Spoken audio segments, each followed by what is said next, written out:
So in the previous video, we looked at the electrolysis of molten NaCl, isn't it? So basically, my dear students, what we are looking at this point of time is how electricity gets converted into chemical energy. Okay, so the words that I've been using all this while is electrical energy getting converted into chemical energy. What does that mean? When I say electrical energy means what? It's the electric current that is supplied. It then results into a chemical reaction. So a chemical reaction occurs because of electric current or electricity. So now when I say electrolysis of molten NaCl means when electrical charges are supplied, when electricity is supplied, what happens at the cathode and anode is a reduction and oxidation respectively.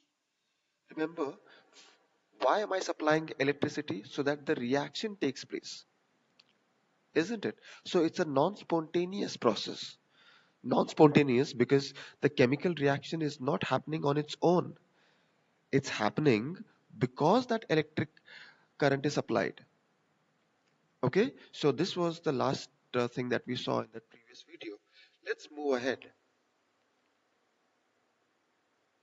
Electrolysis of aqueous NaCl. So the earlier one was molten NaCl, wherein a solid NaCl is fused or it is made to melt. Now we have aqueous NaCl, that means it contains water. It's a solution of sodium chloride which is made using water. So what happens at reduction half reaction? So reduction half reaction occurs at cathode. Okay, so what reaction takes place? Na plus plus E minus arrow Na.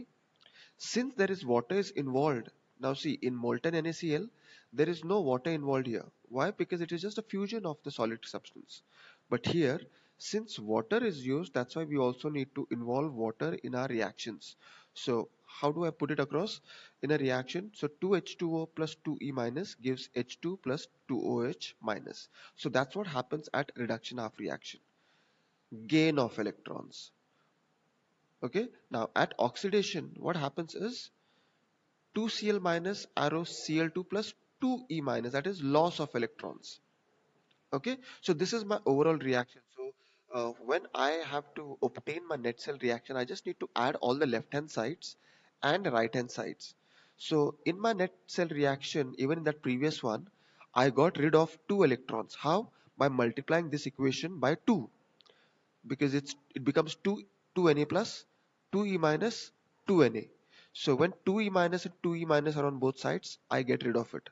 Similarly over here, no, I can get rid of those electrons if I put 2 electrons on both sides. Okay, so I have this reaction here, Na plus plus E minus arrow Na 2H2O arrow H2O plus 2OH minus. Then there is 2Cl minus arrow Cl2 plus 2E minus. Okay, that's about the electrolysis of aqueous NaCl. Now let's go ahead and see what are the laws related to electrolysis and who gave those laws. So Michael Faraday was the one who came up with laws of electrolysis. Okay, so he has few laws.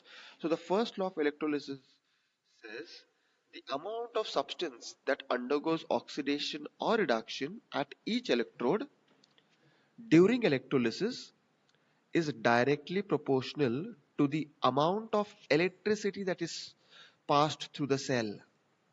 Okay, now that is a statement to help you understand in easier words or simple language. Okay, imagine there is a beaker. Okay, imagine there is a beaker, and in that beaker there are 2 electrodes, and there's of course there's a solution. That's those 2 electrodes, that is cathode and anode. It's dipped in that solution, okay, containing some salt, okay, some compound, for example sodium chloride or copper sulfate or zinc sulfate. No, now the amount of substance that undergoes oxidation or reduction, okay, remember, at oxidation, at anode oxidation takes place, and at cathode reduction takes place.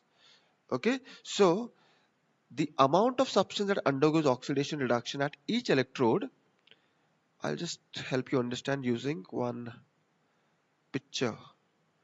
Okay, let me take. Okay, so talking about this law of electrolysis, imagine there are two electrodes, as you can see, those two lines here. Suppose they are electrodes immersed in this beaker. Suppose this outline that you see, suppose that is a beaker which contains a solution. Okay, now both of them they are immersed. Okay, so at suppose this is my cathode electrode and this is my anode. So at cathode, reduction will take place. Okay, now because this electrode is dipped in the solution, okay, that solution will definitely react with this electrode because this electrode is also made up of some chemical substance. So reaction will definitely take place. There will be transfer of electrons. No, transfer could be either loss or gain, isn't it? So when there is gain of electrons at cathode, that means reduction. When there is loss of electrons at anode, that means oxidation. Okay, so suppose oxidation takes place here and anode takes place. Yeah, what does this law say? That that amount of substance that undergoes oxidation or reduction at each electrode. So when there is oxidation reduction taking place at each electrode, this law states very clearly that that amount of substance is directly proportional to the amount of electricity that is passed through the cell, which means for that reaction to occur, for oxidation reaction to occur, whatever amount of electricity supplied through the cell, okay, that amount is directly proportional to that electricity. So I'll just highlight this just for your reference so that you know what we're talking about. So amount of substance is directly proportional to amount of electricity. So let me call that small letter m as amount of substance and capital Q as amount of electricity. So now basically what is Q? Q is what? Q is charge. Charge is the product of current and time. That is I and T. I is the symbol of current, isn't it? And T is time. No? So M is equal to Z into IT, where Z is constant of proportionality, which is also called as electrochemical equivalent, ECE. Electrochemical equivalent. So this is the first law of electrolysis. Very, very, very, very important. It's a potential 1 mark or 2 marks question in the exam to state and explain Faraday's laws of electrolysis. Okay, let's go ahead. What are the units of charge? That is units of Q. One is Coulomb and one is Faraday. So there are two different units of electrical units of charge. Now let's take a look at quantitative aspects of Faraday's laws of electrolysis. So the Faraday's first law of electrolysis, let's look at how it can help us in solving numericals. Okay, so Q, that is quantity of electricity passed, as we know, just now I said few seconds ago, Q is equal to I into T. Q is what actually? Q is in coulombs, I is in ampere, that is current is in ampere and time is in seconds. Okay, now number of electrons passed. Remember I told you it's all about transfer of electrons. They could be gain or loss. No, but transfer or exchange of electrons must take place. So number of electrons passed in moles or number of moles of electrons passed will be what? Q upon 96,500. Now what is this 96,500? Remember I told you units of charge is what? Coulomb and Faraday. Now 1 Faraday is equal to 96,500 Coulomb. Okay, so that's why we have this converted into Coulomb. So number of moles of product formed is equal to, so once the reaction take place, what is the objective of that reaction? To form product. No? So how do I find out number of moles of products? By using these two terms. Number of moles of electrons passed into mole ratio. Okay? Number of moles of electrons passed into mole ratio. Okay? Now what is mole ratio? Mole ratio is what? Moles of product formed in half reaction upon moles of electrons required in half reaction. Okay, I repeat. Mole ratio is what is formed upon how much was required. Okay, it's just like saying if I need to make 1 kilogram of sweets, no, 1 kilogram of sweets, but I need some raw material, right? So suppose if I need half kg of X and half kg of Y to make 1 kg of the final product, which means these two factors play an important role. That is moles of product formed, that is my 1 kg of sweet, moles of electrons required in half reaction. So how much was required? Suppose 500 grams and 500 grams. Okay, so that's how it will help me to get the mole ratio. Okay, I hope that example helped you understand what this ratio is all about. Okay, next, mass of product formed. Now, once the product is formed, how will I find out the mass? Just by multiplying these two terms. That is, number of moles of product formed multiplied by molar mass. Okay, of that product. So, number of moles of product formed into its molar mass will give me mass of product formed. So, from above four equations, that is equation 1, 2, 3, and 4, if I equate them, what do I get?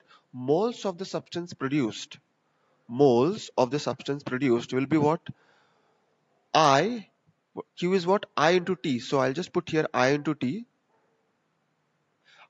T upon 96,500 into mole ratio. Okay. Therefore, so finally, mass of the substance produced. So basic objective of this quantitative aspect of Faraday's law is what? To find out the mass of the substance that is produced. Look, if there is a reaction, there will be reactants and there will be products. So the product that is formed, if I need to know the mass using the process that I've used, what process have I used? I have provided electrical supply. So when I provide electrical supply, there will be current, isn't it? There will be I, there will be time because time will be taken. No? So there will be time upon 96 on 500. It's just a conversion of Faraday into Coulomb. Okay, okay, multiplied by mole ratio, as we saw it over here, mole ratio multiplied by molar mass. Okay, so this is the entire formula that we get from the above four equation. It's a very very very very important formula, my dear students, this equation A and equation B. Okay, so please try and study these two equations. Let's move on and go to the second law of electrolysis, Faraday's second law of electrolysis. Now, what does this say? It says when the same amount of electricity is passed through different cells containing different electrolytes and arranged in series, the amount of substance oxidized or reduced at the respective electrodes are directly proportional to their chemical equivalent masses. Okay, quite long sentence, but very very easy, my dear students. I'll make you understand in very simple words. Imagine, I'll show it to you using some shapes. Okay, let's see. uh, okay, so let me use this.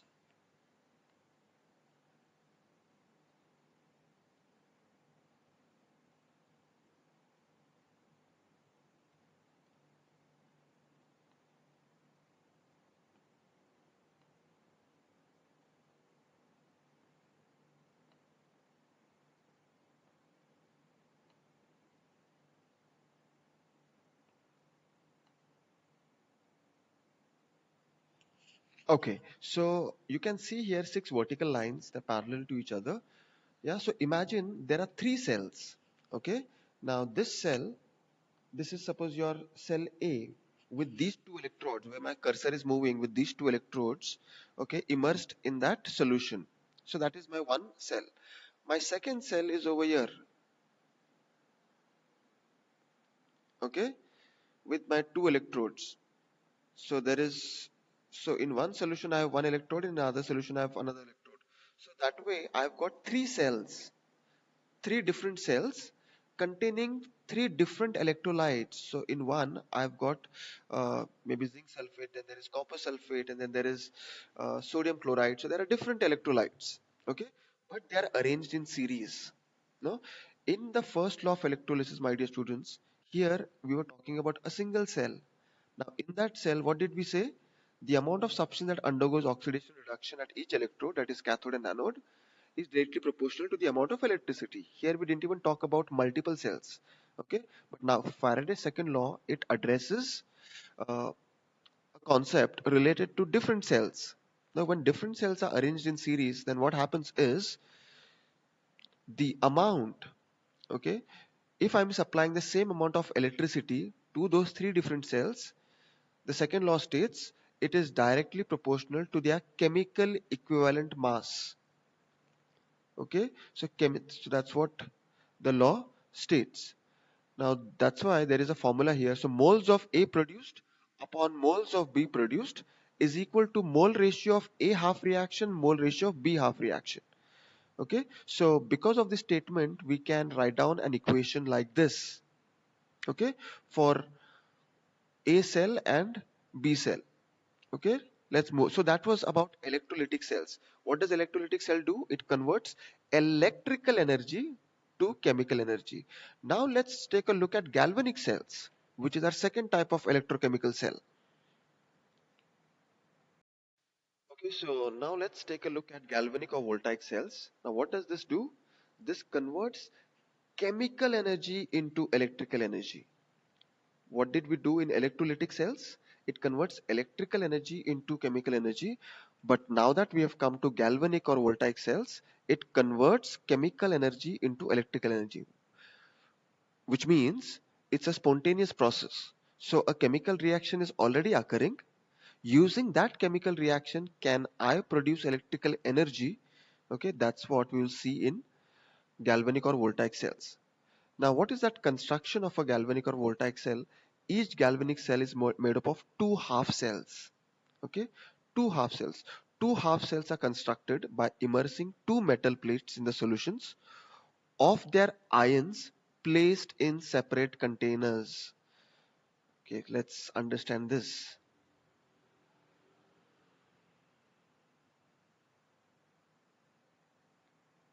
Okay, I'm just trying to find out one shape.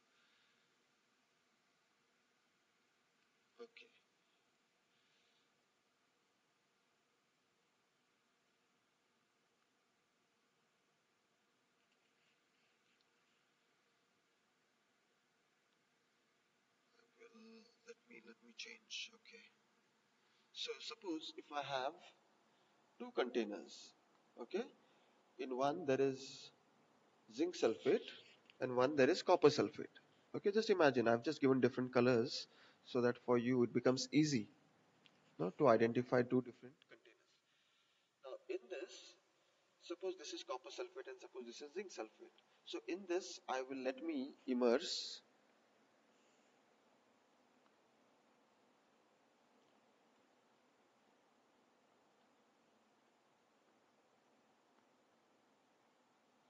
So I have two electrodes. Okay, two electrodes immersed in it. Now this electrode, okay, as per the construction of a galvanic or a voltaic cell, what does it say?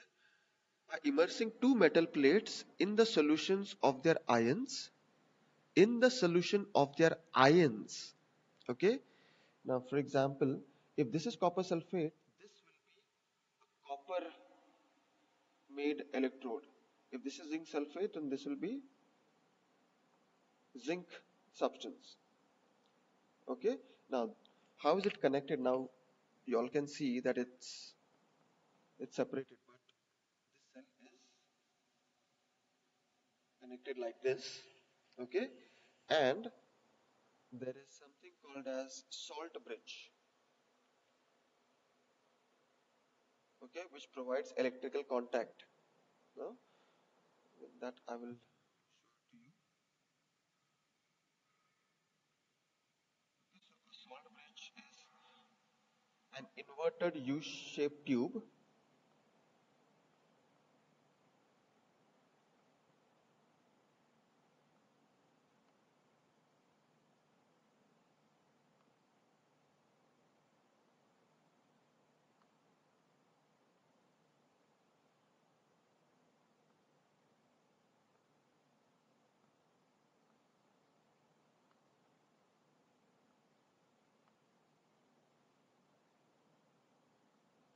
Okay, so this is how a salt bridge looks like. No? So two solutions are connected by a salt bridge. So this thing that you see where my cursor is moving is my salt bridge. So roughly, my dear students, this is how a galvanic cell looks like with two half cells. Okay, one undergoing oxidation, one electrode undergoing reduction. So at reduction, so there will be oxidation at the anode and reduction at the cathode. So salt bridge is a U-shaped glass tube containing saturated solution of an electrolyte such as KCl and 5% agar solution. So its agar solution basically is made up of ammonia solution, ammonium nitrate and all. So this is a glass tube, a U-shaped glass tube, an inverted U-shaped, okay, containing solution of KCl inside it. Okay, now what does the salt bridge do? What are its functions? It provides electrical contact and it prevents mixing of two solutions and it maintains electrical neutrality. Okay, so it's a very important question from examination point of view to write about salt bridge. So if the question is explain salt bridge, you will write down what you see on the screen right now. Okay, so you'll write down what is a salt bridge and its functions. Now we'll look at how to represent on paper or formulate galvanic cell. No? So the picture that I showed it to you just now, which was a rough picture of how a galvanic cell is constructed. No, so clearly you can see separate containers. You can see two half cells and two metal plates immersed. Okay, and two solutions are connected by a salt bridge. Okay, so there are two half cells in two different containers, separate containers. Okay, now for example, suppose if now I'm talking about zinc and copper. Okay,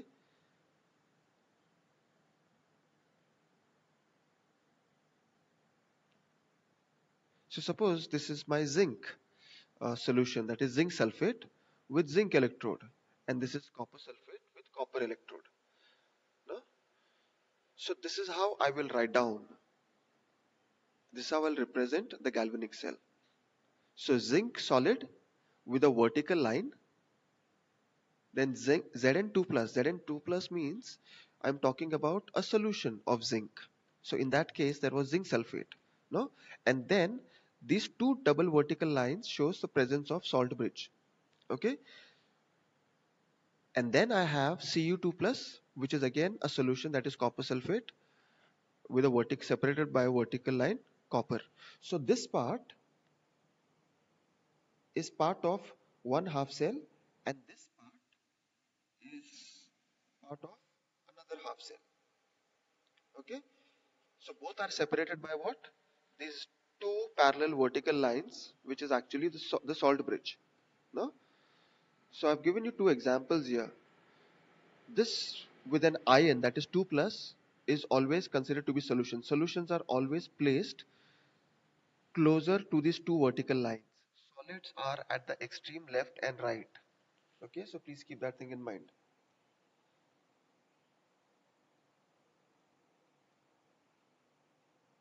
Okay, so this is how it is.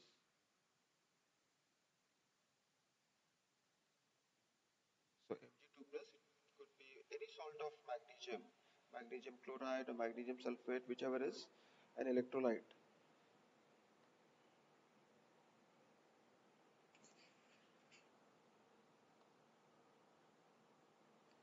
Okay, yes.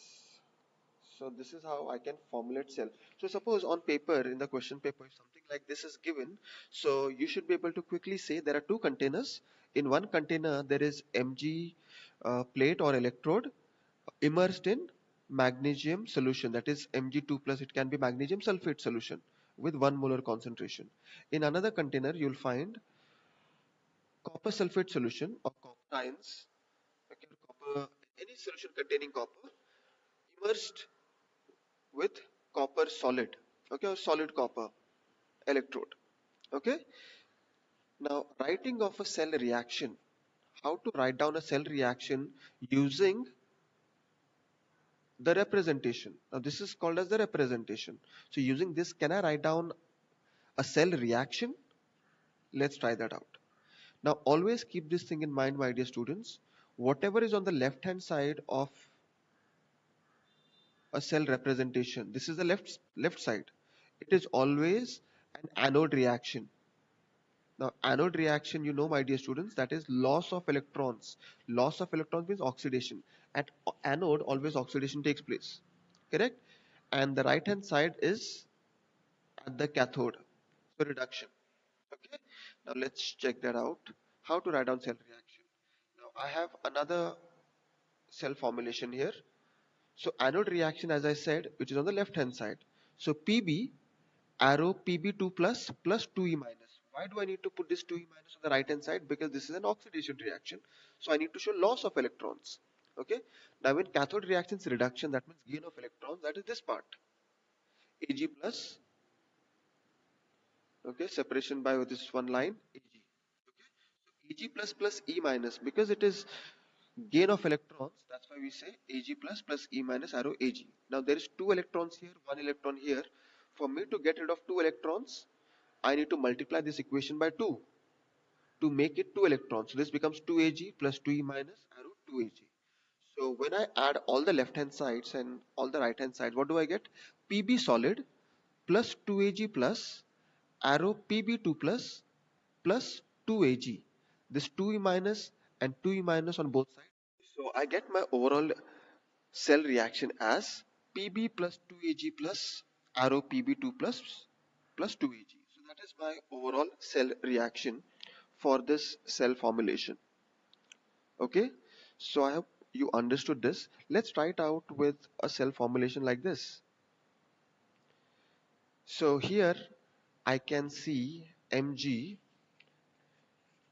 so Mg2 plus. So same logic, my dear students, okay, you can apply for these two reactions also. Okay, so instead of Pb2 plus plus 2 minus, okay, this time you'll have Mg.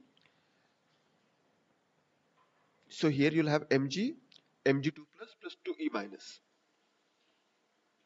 Here you had Cu2 plus and Cu at the cathode or reduction reaction. Here you'll put Cu2 plus plus 2e minus arrow Cu. Now here you don't have to multiply it with 2 because there's already 2 electrons. Okay, so in the end what you will get is Mg plus Cu2 plus arrow Cu plus Mg2 plus. Okay, that will be your overall cell reaction. Let's quickly take a look at the difference between electrolytic cell and galvanic cell. Remember I told you there are two types of electrochemical cells. That's what we studied just few seconds ago. So electrolytic cell and galvanic cell, the main point, my dear students, is here. Electrical energy is converted into chemical energy in an electrolytic cell, and galvanic cell, chemical energy is converted into electrical energy. Okay? In electrolytic cell, anode is positive, cathode is negative. In galvanic cell, anode is negative and cathode is positive.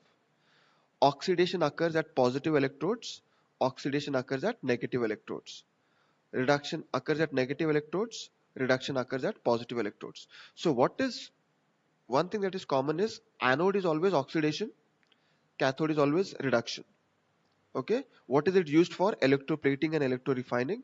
What is it used as? As a source of electric current, isn't it? All those ever ready batteries, why do we buy it? So that our portable devices, it starts working, be it our clock, wall clock, no, be it our small portable tape recorders, no, or any other gadgets which require cells, or those ever ready or Nippo.